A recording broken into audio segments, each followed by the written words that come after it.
کہ جناب مریم رضی اللہ تبارک و تعالی عنہ صدیقہ کا اللہ امہ صدیقہ، عیسیٰ کی ماں صدیقہ تھی، جسے قرآن صدیقہ کہتے، بڑی عظیم خاتون تھی، کبھی کسی مرد نے ان کو نہیں دیکھا، پوری زندگی ایک حجرے میں گزار دی حضرت عیسیٰ علیہ السلام کی امی جناب مریم۔ یہ اصل میں زکریا علیہ السلام کی بھانجی لگتی تھی رشتے، یعنی آپ کی بیوی کی بہن کی بیٹی تھی۔ حضرت زکریا علیہ السلام کی سالی کی، اپنی زبان میں ان کی سالی کی بیٹی تھی۔ ان کی والدہ نے منت مانی تھی، آگے اس کا سب ذکر آتا ہے، میں انشاءاللہ وہاں اگر عنوان آیا تو ذکر کروں گا، یہاں کوئی تفصیل نہیں کرتا۔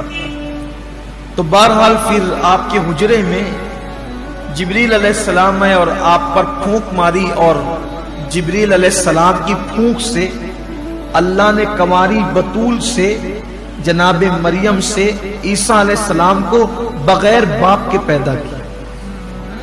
تو جب بغیر باپ کے پیدا ہوئے تو یہودیوں نے شورا ہنگامہ کر دیا کہ معاذ اللہ یہ بدکار ہے، معاذ اللہ۔ تو حضرت مریم بھی کہتی تھی کہ میں کیا جواب دوں گی کہ جس کو مرد نے چھوا ہی نہیں اس سے بچہ کیسے پیدا ہوا؟ تو اللہ نے فرمایا تم اتنا کہہ دینا کہ میں نے چپ کا روزہ رکھا ہے۔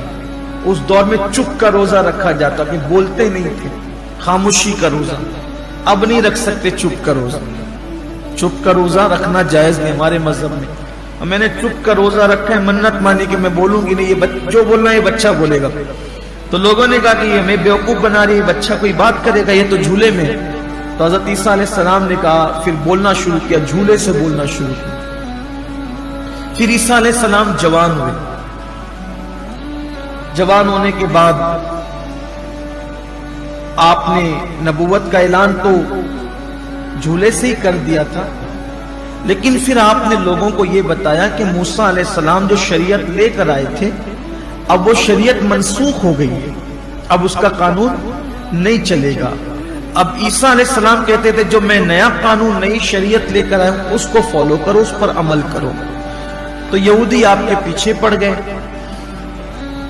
اور بادشاہ کے دربار میں آپ کے خلاف مقدمہ دائر کیا، اور بادشاہ کو یہ پریشر کرتے تھے، مجبور کرتے تھے کہ آپ یہ فیصلہ کریں کہ عیسیٰ کو قتل کیا جائے۔ بادشاہ ہمت نہیں کرتا تھا، بادشاہ ہمت نہیں کرتا تھا۔ بالآخر یہ عیسائیوں ہی کی بیان کردہ اور یہودیوں ہی کی بیان کردہ روایات میں سے ہے۔ ہمارے یہاں اس واقعے پر کوئی مستند روایات موجود نہیں ہے کہ ہوا کیا تھا، البتہ مستند بات بس اتنی ہے کہ موسیٰ علیہ السلام کی شریعت کو منسوخ کرنے کی وجہ سے یہ عیسیٰ علیہ السلام پہ الزامات لگا کے قتل کرنا چاہتے تھے۔ باقی جو واقعات کی تفصیل ملتی ہے سب ان کی کتابوں میں۔ وہ یہ بھی ہے کہ اس نے ہاتھ دھل کر کے کہا کہ میں پانی منگا کے ہاتھ دھلا اور کہا کہ میں عیسیٰ کا خون اپنے سر پہ نہیں لینا چاہتا۔ تو اتنے بدبخت تھے یہ یہودی، انہوں نے کہا کہ اس کا خون ہمارے سر پہ اور ہماری اولاد کے سر پہ۔ پھر یہ بھی بیان کیا جاتا ہے کہ عیسیٰ علیہ السلام کے حواریین میں، ان کے ماننے والوں میں ایک شخص تھا، اس کا نام یہودا تھا۔ دیکھو کچھ نام ایسے ہوتے ہیں کہ ان ناموں کی تاثیر ہی کچھ ایسی ہوتی ہے کہ وہ ہمیشہ گڑبڑی کرتے رہتے ہیں۔ آپ اکثر معاملات میں دیکھیں گے کہ یہودا نام آپ کو کئی جگہ پہ ملے گا اور وہ کردار ہمیشہ کچھ نہ کچھ آپ کو یعنی کہ گڑبڑ ہی کرتا ہوا نظر آئے۔ حالانکہ میں بے ادبی کے طور پہ نہیں کہہ رہا ہوں، یعقوب علیہ السلام کے ایک بیٹے کا نام بھی یہودا تھا، ٹھیک، اس کا کردار بھی آپ دیکھیں کہ یوسف علیہ السلام کو کندھے پہ بٹھا کے لے کر کے گیا، پھینک دیا اٹھا کے کھیت میں، پہلے اسی نے پھینکا تھا نا، ہاتھ میں سے روٹی چھین کے کتے کو ڈال دی۔ تو کچھ نام ایسے ہوتے ہیں، حالانکہ بعد میں انہوں نے توبہ کر لی تھی، اس لیے ہم ان کی کوئی ایسی بات نہیں کرتے، نبی کے بیٹے ہیں وہ، ہمارے لیے قابل احترام ہے، جب توبہ کر لی تو بات ہی ختم ہے۔ لیکن بات بتانے کی یہ کہ کچھ نام ایسے ہوتے ہیں، اس لیے ان نام سے بچنا چاہیے. ایسے ہی جیسے جن لوگوں کے اوپر آپ دیکھ لیں کہ کوئی صحابی کا قاتل ہو، اس کے نام پہ اپنے بچوں کے نام نہیں رکھا کریں. دیکھو کہیں نہ کہیں اس کے اثرات نظر آتے ہیں. انبیاء کا کوئی قاتل ہو، کسی مقبول بندے کو کوئی تکلیف پہنچانے والا ہو، ان کے نام نہیں. جیسے ہمارے معاشرے میں یزید نام الحمدللہ نہیں رکھتا، ایسے ہی ہمارے علماء فیروز نام کو بھی پسند نہیں کرتے. فیروز نام حالانکہ رکھتے ہیں لوگ، کوئی ناجائز و حرام نہیں ہے، لیکن لوگ رکھتے ہیں.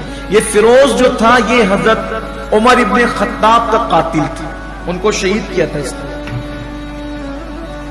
شیعوں میں یہ نام بڑا پسندیدہ ہے کیونکہ وہ قاتل فاروق اعظم. اگر کسی کا نام ہو تو وہ برا نہیں مانے، اللہ کرے وہ افروز کر لے اس کو یا اور کچھ کر لے، لیکن یہی کہ بزرگوں کو جنہوں نے نقصان پہنچایا، جیسے مروان بڑا بدبخت آدمی، ایسی اور کچھ نام. عرض یہ کر رہا تھا کہ عیسیٰ علیہ السلام کے حواریین میں یہودا نام کا ایک شخص تھا. اس کو 30 سکوں پر، صرف 30 سکوں پر، اور بعض روایات کے مطابق 2 شراب کی بوتلوں پر ان یہودیوں نے اس کو خریدا اور کہا کہ عیسیٰ کا پتہ بتاؤ علیہ السلام. تو عیسیٰ علیہ السلام کا اس نے پتہ بتا دیا. تو اللہ نے یہ کیا کہ جس کمرے میں عیسیٰ علیہ السلام چھپے ہوئے تھے، جب وہ ان کو لے کر کے گھسا تو اللہ نے عیسیٰ علیہ السلام کو اس کمرے سے آسمانوں پر اٹھا لیا اور اس پر عیسیٰ علیہ السلام کی شکل کی شباہت ڈال دی، اور وہ ہم شبیہ عیسیٰ لگنے لگا. اسی کو جس نے مخبری کی تھی اسی کو اٹھا کر وہ لے گئے اور سولی دے دی.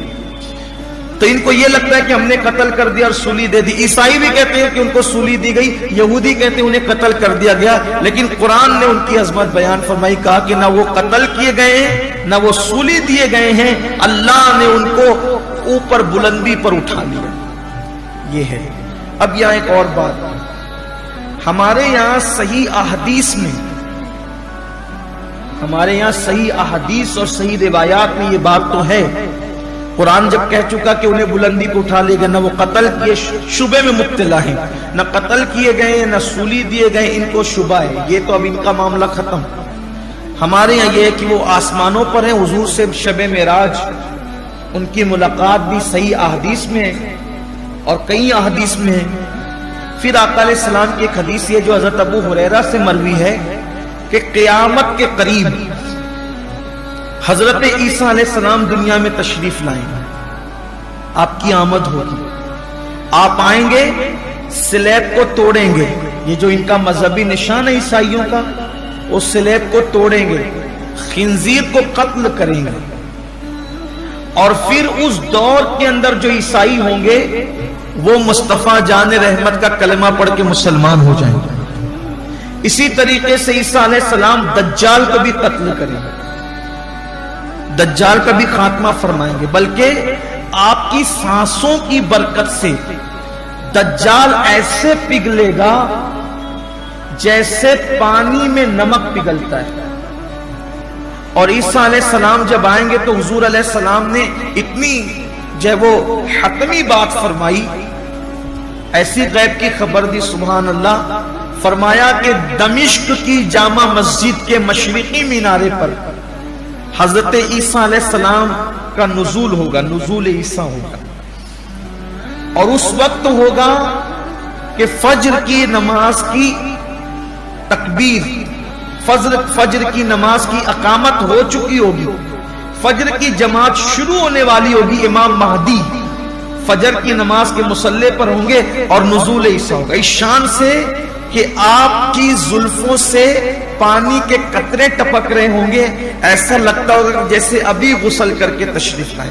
اور عین آپ کی جوانی اور شباب کا عالم ہوگا. آپ شادی بھی فرمائیں گے، آپ کے بچے بھی ہوں گے، اور گنبد خضرا میں مصطفیٰ جان رحمت کے پہلو میں دفن بھی ہوں گے. اس وقت